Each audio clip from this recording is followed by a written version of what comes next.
ইনি কি তোমার পরিচিত ডক্টর? ইনি তো পশু চিকিৎসক। আরে ছোট একটা সেলাই দরকার, ও করে দেবে, ব্যাপার না। তুমি অসুস্থ হলে কি এখানে আসো নাকি? হ্যাঁ। এই বিড়ালটার আবার কি হলো? দেখে তো ঠিকই মনে হচ্ছে। ওর মালিক 2 দিনের জন্য বাইরে ছিল, তাই ও মানসিকভাবে ভেঙে পড়েছে। বাহ, বিড়ালও তো দেখছি ডিপ্রেশনে ভোগে। বাহ।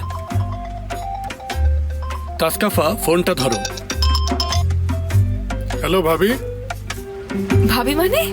উফ, তুমি তো আমাকে ডোবাবে দেখছি। জুলফিকার কোথায়? একটা ছোট গোলাগুলি হয়েছে। কি? ওর গুলি লেগেছে? তাড়াতাড়ি দাও, এসব কি করছো? আমাকে ফোনটা দাও। ফোনটা এক দাও। মিনিট। আমাকে ফোনটা দাও। 1 মিনিট।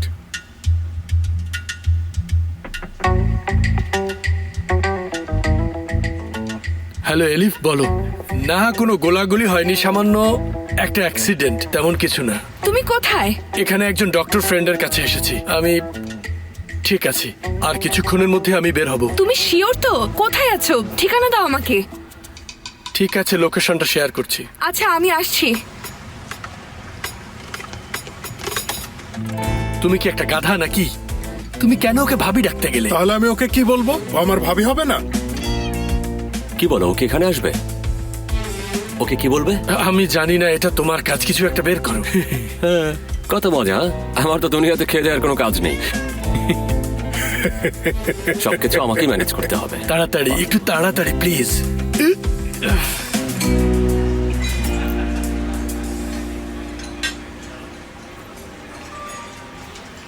মিস্টার জাফর, আপনি ঠিক আছেন? আপনাকে বিক্ষিপ্ত দেখাচ্ছে। কাজের প্রেশার, তেমন কিছু না। ইদানিং কিছু ছোটখাটো সমস্যা হচ্ছে। তাই নাকি? কি ধরনের বিজনেস করেন আপনি?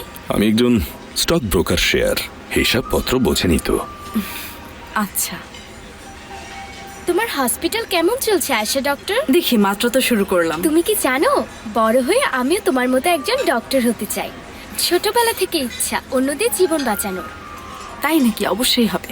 জানি না, অনেক পড়াশোনা করতে হয়, আমি তো স্কুলেও যেতে পারি না। সুরা, তুমি কিন্তু বাবাকে কষ্ট দিচ্ছ।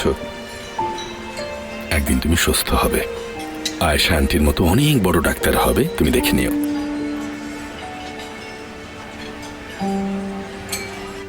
ভাই, তাড়াতাড়ি সুস্থ হয়ে যাবে তো। থ্যাঙ্কস। আমি কিন্তু সত্যি সরি। চিন্তা করো না, তুমি খুব আজব একটা মানুষ। আমার তো মনে হয় তুমি আমার জীবন বাঁচিয়েছো। আপনার কত হয়েছে ভাই? আরে লাগবে না, আপনারা তো পরিচিতই। আপনাকে অনেক থ্যাঙ্কস নিজাম ভাই। হাসপাতালে যাওনি কেন? পশু হাসপাতালে কি করছো? দেখুন, প্লিজ। আমরা এখন একটা সিক্রেট অপারেশনে আছে, তাই আমরা চাইলেও কোনো হসপিটালে যেতে পারছি না। আপনিও কিন্তু কিছু দেখেননি, কিছু শুনেননি। মনে থাকবে? মনে থাকলেই হয়। এটা যদি একটা হসপিটাল হতো তাহলে তারা এতক্ষণে একটা রিপোর্ট লিখে ফেলতো, তখন ঝামেলা হতো। কিন্তু পশু চিকিৎসক কেন? মিস্টার নিজাম একজন বিশ্ববিখ্যাত সেলাই বিশারদ। উনি এত চমৎকার সেলাই করেন যে প্রতি বছর বহু ফ্যাশন হাউস ওনাকে চাকরির অফার দেয়। কি তাই না? সত্যি না? বলুন তো। চমৎকার টেইলর। আচ্ছা, তাড়াতাড়ি এসো, আমি তোমাকে নামিয়ে দিচ্ছি। আচ্ছা, আমাকে প্রতি মিনিটের আপডেট জানাবে তোমরা। সারাক্ষণ সতর্ক থাকবে, কোনো ঝামেলা জানা আপনি না। একদম চিন্তা করবেন না। ঠিক আছে সোলজার, ভালো থেকো। আসছি তাহলে আমরা। শুভ সন্ধ্যা। আশা করি উনি সুস্থ হয়ে তোমার উঠবেন। হাতকে আরো শক্তিশালী করুক। ওকে দেখলে, ওর কালকে একটা অপারেশন আছে। আরে সমস্যা নেই, ওকে একটু এনজয় করতে দাও। এনজয়।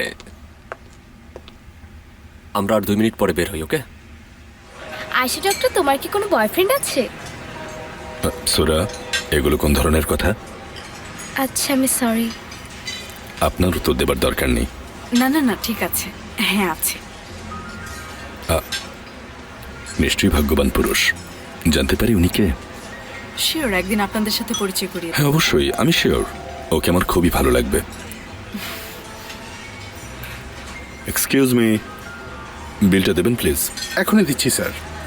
আমাদের সাথে ডিনার করার জন্য অনেক ধন্যবাদ আয়শা ডক্টর। আমারও খুব ভালো লেগেছে। আমরা কিন্তু আবারও আসবো। তোমার এত পশু পাখি ভালো লাগে কেন বলো তো? কারণ আমি মানুষদেরকে বুঝতে পারি। একটা বিষয় জানো, তোমার হৃদয়টা সোনা দিয়ে তৈরি। খুব অল্প কিছু মানুষ আছে পৃথিবীতে তোমার মতো। থ্যাঙ্কস। এসো। সরি।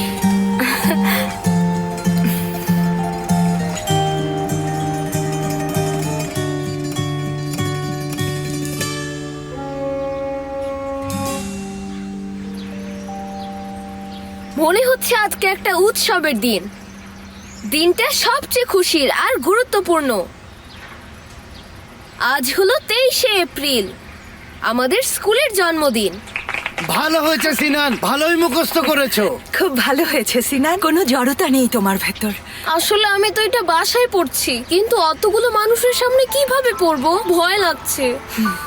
ভয়ের কিছু নেই সোনা, ভয় পাবে কেন? মানুষদের কথা চিন্তা করবে না, ভাববে কেউ নেই। সম্ভব না, আমার ভয় লাগছে, আমি পারবো না। না সিনান, তুমি এমন করো না, তুমি পারবে, সুন্দর করেই পড়বে। অবশ্যই তোমার পড়া খুব ভালো হবে। তাড়াতাড়ি এসো, দেরি হয়ে বাবাকে আসতে বলেছো তো? বাবা আসছে? মোস্তফাও আসছে, চলো তাড়াতাড়ি। সেলিম, আজকে তোমাকে দিয়ে শুরু করতে চাই। বলো তো কেমন লাগছে এখানে তোমার? জঘন্য। কেন? কারণ আমার এখানে একদম ভালো লাগছে না। তুমি কি বলতে পারবে কিভাবে শুরু হয়েছিল?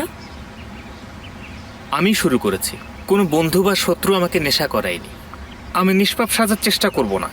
আমি নেশা করতে চেয়েছি আর আমি নেশা করেছি। তুমি কি তোমার ফ্যামিলি নিয়ে কিছু বলতে পারো? এটাকে আসলে কোনো পরিবার বলে না, কিন্তু ঠিক আছে, যা জানতে চাচ্ছ বলছি। আমার কিরকম শৈশব ছিল ওইগুলো তো, তাহলে শোনো। আমার মনে হয় আমি ওদের হাতের খেলনা, কারণ আমরা সব শিশুরাই বাবা মায়ের হাতের পুতুল। আমাদের দিয়ে তারা প্রথম থেকেই তাদের স্বপ্ন পূরণ করে। আমরা তাদের কাছে মানুষ না, একটা পুতুল। হ্যাঁ, ঠিক তাই। আমি অশিক্ষিত, আমার ছেলে ডাক্তার হবে। আমি গরিব, আমার ছেলে সবচেয়ে দামি গাড়ি চালাবে।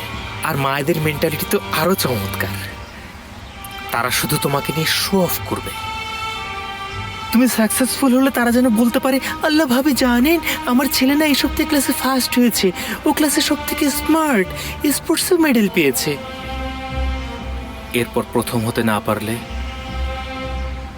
তখন তোমার নিজেকে খুব ছোট মনে হয়। তোমাকে দেখে তারা হতাশ হয়, ভেতরে ভেতরে তারা তোমাকে ঘৃণা করতে থাকে। মাঝে মাঝে তোমার মুখের উপরেও তারা বলে দেয় এটা।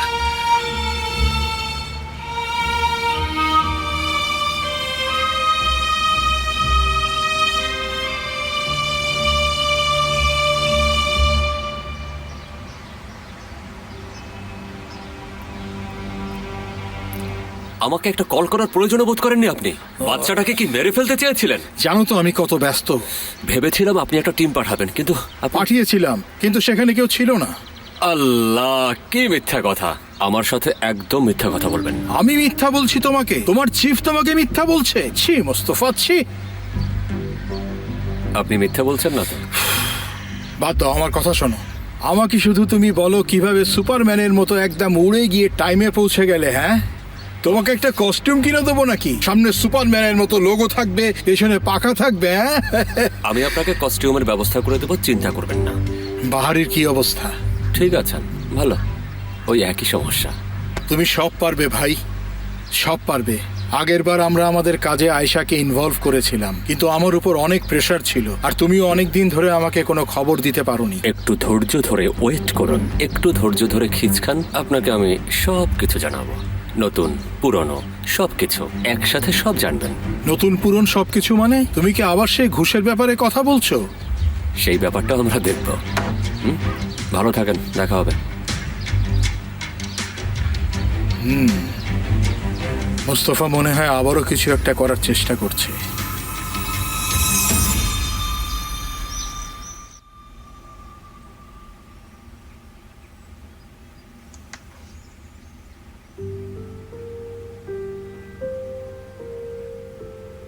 গতকাল রাতে ফেমাস গাইনোকোলজিস্ট ফেরিদ কামিজকে তার বাসায় মৃত অবস্থায় পাওয়া গেছে।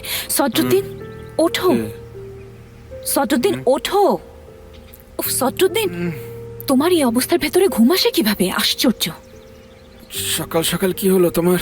দেখো, পুলিশ ওর লাশ পেয়েছে, এখন ওকে জিজ্ঞাসাবাদ করার জন্য থানায় নিয়ে যাচ্ছে। আচ্ছা ঠিক আছে, আমরা শেষ হয়ে গেছি, এখন প্লিজ ঘুমাও। লিফটের ওই মেয়েটা আমাদেরকে দেখে ফেলেছিল সদরুদ্দিন। ও যদি পুলিশকে কিছু বলে দেয়?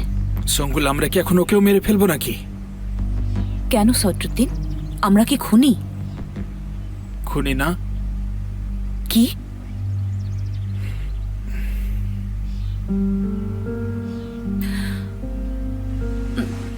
কি হয়েছে তোমার?